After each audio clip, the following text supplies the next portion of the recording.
بسم الله الرحمن الرحيم. أفلا يتوبون إلى الله ويستغفرونه والله غفور رحيم.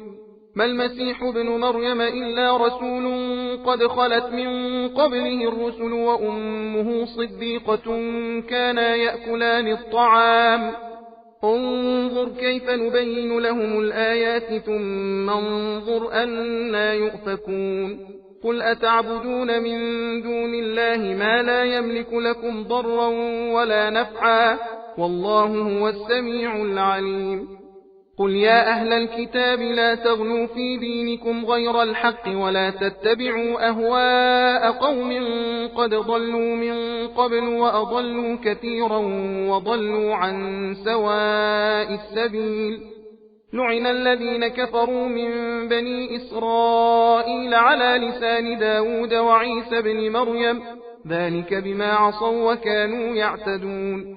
كانوا لا يتناهون عن منكر فعلوه لبئس ما كانوا يفعلون.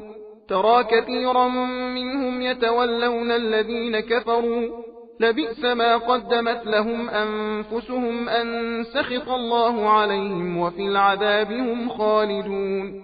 ولو كانوا يؤمنون بالله والنبي وما أنزل إليه ما اتخذوهم أولياء ولكن كثيرا منهم فاسقون. لتجدن أشد الناس عداوة للذين آمنوا اليهود والذين أشركوا ولتجدن أقربهم مودة للذين آمنوا الذين قالوا إنا نصارى ذلك بأن منهم قسيسين ورهبانا وأنهم لا يستكبرون.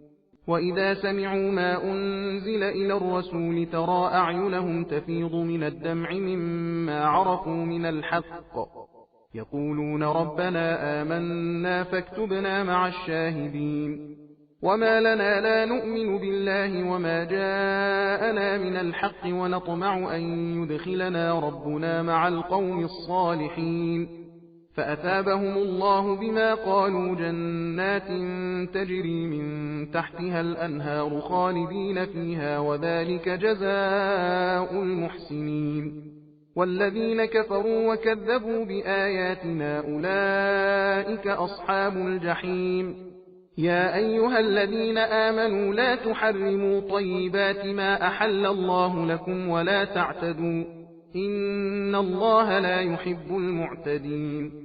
وكلوا مما رزقكم الله حلالا طيبا واتقوا الله الذي أنتم به مؤمنون. सबील कुरान हिदायत का रास्ता।